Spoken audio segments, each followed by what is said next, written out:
ಗೆದ್ದಿದ್ರು. Tough fight ಇದೆ ಕೂಡ ಈ ಬಾರಿ. ಸಿಎಂ ಡಿಕೆಶಿ ಜೊತೆ ಸಭೆ ನಡೆಸಲಿದ್ದಾರೆ ಸುರ್ಜೇವಾಲಾ.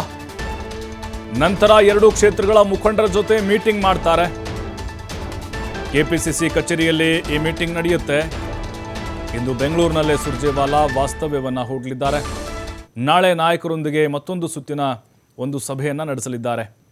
ಎರಡೂ ಕ್ಷೇತ್ರಗಳ ಟಿಕೆಟ್ ನಾಳೆ ಬಹುತೇಕವಾಗಿ ಫೈನಲ್ ಆಗ್ಬೋದು. ಫೈನಲ್ ಮಾಡಲೇಬೇಕೀಗ. ನಾಳೆ ರಾತ್ರಿಯೊಳಗೆ ಅಧಿಕೃತ ಘೋಷಣೆಯಾಗುವಂಥ ಸಾಧ್ಯತೆಗಳಿದ್ದಾವೆ. ನೋಡಿ ಯಾವ ರೀತಿ ಕಗ್ಗಂಟಾಗಿದೆ ಕಾಂಗ್ರೆಸ್ನವ್ರಿಗೆ ಅಂತ ಹೇಳಿದ್ದು. ಬಿ ಜೆ ಪಿಯವರು ಬಹಳ ಈಸಿಯಾಗಿ ಅದನ್ನು ಶಮನ ಮಾಡಿಬಿಟ್ರು. ಅದು ಒಳಗಡೆ ಮುನಿಸಿದ್ರೂ ಕೂಡ ಅವ್ರದ್ದು ಅದು ಓಪನ್ ಆಗಲಿಲ್ಲ. ಅಜಯ್ ಅವರಿದ್ದರು, ಜಾಧವ್ ಅವರಿದ್ದರು ದಾವಣಗೆರೆ ದಕ್ಷಿಣದಲ್ಲಿ. ನೋಡಿ ಬಿ ಜೆ ಪಿದು ಬಂಡಾಯ ಕಾಣಲಿಲ್ಲ ಅಲ್ಲಿ. ಅಂದರೆ ಹೈಕಮಾಂಡು ಒಂದೇ ಮಾತು ಹೇಳ್ತು, ಶ್ರೀನಿವಾಸರು ಟಿಕೆಟ್ ಅಂತ ಹೇಳಿ. ಅಲ್ಲಿಂದ ಫೋನ್ ಬಂತು, ಇಲ್ಲೆಲ್ಲ ಗಪ್ಚುಪ್ ಆಗಿಬಿಟ್ರು. ಹಾಗೆ ಕಾಂಗ್ರೆಸ್ನಲ್ಲಿ ವಾತಾವರಣ ನಮಗೆ ಕಾಣಿಸ್ತಾ ಇಲ್ಲ. ಸುರ್ಜೇವಾಲಾ ಅವರೇ ಬರಬೇಕಾಯಿತು ಅಂತ ಇಲ್ಲಿ. ಈಗ ಸಭೆ ನಡೆಸ್ತಾರೆ ಸುರ್ಜೇವಾಲಾ ಅವರು. ನಾಳೆ ಕೂಡ ಸಭೆಗಳಿದೆ. ಸಿ ಎಂ ಸಿದ್ದರಾಮಯ್ಯ ಮತ್ತು ಡಿ ಕೆ ಶಿವಕುಮಾರ್ ಅವರಿಂದ ವರದಿ ತೆಗೆದುಕೊಳ್ತಾರೆ. ಯಾರು ಪರವಾದಂಥ ಅಲ್ಲೇ ಇದೆ ಮತ್ತು ಟೆಕ್ನಿಕಲ್ ಅಂಶಗಳೇನು, ಸಮರ್ಥಗೆ ಟಿಕೆಟ್ ಕೈ ಬಿಟ್ಟರೆ ಇಲ್ಲಿ ಯಾವ ರೀತಿ ಪರಿಣಾಮ ಬೀರುತ್ತೆ. ಯಾಕಂದರೆ ಶಾಮನೂರು ಕುಟುಂಬ ಪವರ್ಫುಲ್ ಆಗಿರುವಂತಹ ಫ್ಯಾಮಿಲಿ ಅದು. ಕಾಂಗ್ರೆಸ್ನ ಭದ್ರಕೋಟೆ, ಕಾಂಗ್ರೆಸ್ಸನ್ನು ಕಟ್ಟಿ ಬೆಳೆಸಿದ್ದಾರೆ ದಾವಣಗೆರೆ ಭಾಗದಲ್ಲಿ. ಮಲ್ಲಿಕಾರ್ಜುನ ಏನಿದ್ದಾರೆ ಅವರು ಶಾಮನೂರು ಅವ್ರ ಪುತ್ರ, ಅವ್ರದ್ದು ಕೂಡ ಪಾತ್ರ ಇದೆ. ಅವ್ರೇನಾದರೂ ಮತ್ತು ರಾಜೀನಾಮೆ ಕೊಡ್ಬೋದಾ, ಮಗನಿಗೆ ಟಿಕೆಟ್ ಕೊಡದೇ ಇದ್ದರೆ, ಇದೆಲ್ಲ ನೋಡಬೇಕಾಗುತ್ತೆ. ಅದಾದಮೇಲೆ ಮುಸ್ಲಿಂ ಸಮುದಾಯ ನಿರಂತರವಾಗಿ ಕಾಂಗ್ರೆಸ್ಗೆ ವೋಟ್ ಹಾಕ್ತಾ ಬರ್ತಾ ಇದ್ದಾರೆ, ನಿಷ್ಠರಾಗಿದ್ದಾರೆ. ಅವರು ಕೂಡ ಮುಸ್ಲಿಮ್ರಿಗೆ ಕೊಡು ಅಂತ ಕೇಳ್ತಾ ಇದ್ದಾರೆ. ಶಾಮನೂರು ಅವ್ರು ಹೇಳಿದರು ನಾನಿಲ್ಲ ಅಂದಮೇಲೆ ಮುಸ್ಲಿಮ್ರಿಗೆ ಕೊಡ್ತೀವಿ ಅಂಥೇಳಿ. ಬಟ್ ಈಗ ಅದಾಗ್ತಾ ಇಲ್ಲ ಅಲ್ಲಿ. ಹಾಗಾಗಿ ಇದೆಲ್ಲವನ್ನು ಕೂಡ ಹೇಗೆ ಸೂಕ್ಷ್ಮವಾಗಿ ಸುರ್ಜೇವಾಲಾ ಅವರು ಬಗೆಹರಿಸ್ತಾರೆ ಅನ್ನೋದು ಕುತೂಹಲ ಇದೆ. ನಾಳೆ ರಾತ್ರಿಯೊಳಗಡೆ ಅಧಿಕೃತವಾಗಿ ಘೋಷಣೆ ಮಾಡಬಹುದು. ನಮಗನ್ನಿಸ್ತಾ ಇದೆ ಅಧಿಕೃತವಾಗಿ ಯಾವುದೇ ಅಭ್ಯರ್ಥಿ ಘೋಷಣೆ ಆದರೂ ಬಟ್ ಇಲ್ಲಿ ಅಸಮಾಧಾನದ ಹೊಗೆ ಆಡಬಹುದು.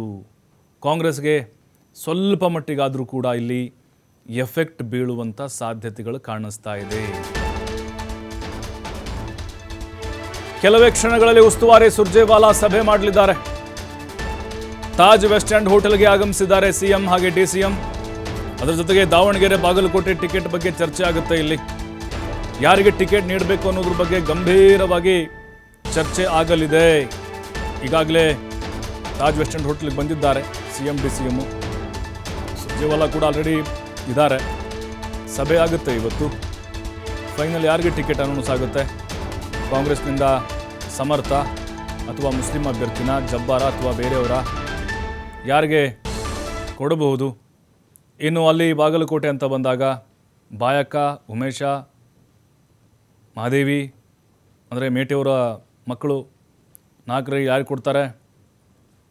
ತಾಜ್ ವೆಸ್ಟ್ ಎಂಡ್ ಹೋಟೆಲ್ಗೆ ಆಲ್ರೆಡಿ ಬಂದಿದ್ದಾರೆ ಸಿಎಂ ಹಾಗೆ ಡಿಸಿಎಂ. ಆ ದೃಶ್ಯಗಳನ್ನು ಕೂಡ ನಾವು ನೋಡ್ತಾ ಇದ್ದೀವಿ. ಕೆಲವೇ ಕ್ಷಣಗಳಲ್ಲಿ ಸಭೆ ಆಗುತ್ತೆ. ಫೈನಲ್ ಆಗ್ಬೋದು ಅಂತ ಅನಿಸುತ್ತೆ ನಾಳೆ. ಇವತ್ತಾಗಲ್ಲ, ಇವತ್ತು ಚರ್ಚೆ ಆಗಬಹುದು ಅಷ್ಟೇ. ಸಾಧಕ ಬಾಧಕ ಏನು ಮತ್ತು ಕ್ಷೇತ್ರದಲ್ಲಿ ವಾತಾವರಣ ಹೆಂಗಿದೆ. ಡಿ ಕೆ ಶಿವಕುಮಾರ್ ಅವ್ರ ಕೈಲಿ ಆಲ್ರೆಡಿ ರಿಪೋರ್ಟ್ ಇದೆ, ಪ್ರೋಗ್ರೆಸ್ ಕಾರ್ಡ್ ಇದೆ. ಅಲ್ಲಿ ಯಾರ ಪರವಾಗಿ ಅಲೆ ಇದೆ, ಯಾರಿಗೆ ಟಿಕೆಟ್ ಕೊಟ್ಟರೆ ಗೆಲ್ಲುವ ವಾತಾವರಣ ಇದೆ ಅನ್ನೋದು ಚೆನ್ನಾಗಿ ಗೊತ್ತು. ಬಟ್ ಈಗ ಏಕಾಏಕಿ ನಿರ್ಧಾರ ಮಾಡೋಕ್ಕಾಗೋದಿಲ್ಲ. ಸುರ್ಜೇವಾಲಾ ಅವರು ಕೂಡ ಅಲ್ಲಿ ರಾಹುಲ್ ಗಾಂಧಿಯವರಿಂದ ಸಂದೇಶವನ್ನು ಹೊತ್ಕೊಂಡು ಬಂದಿದ್ದಾರೆ.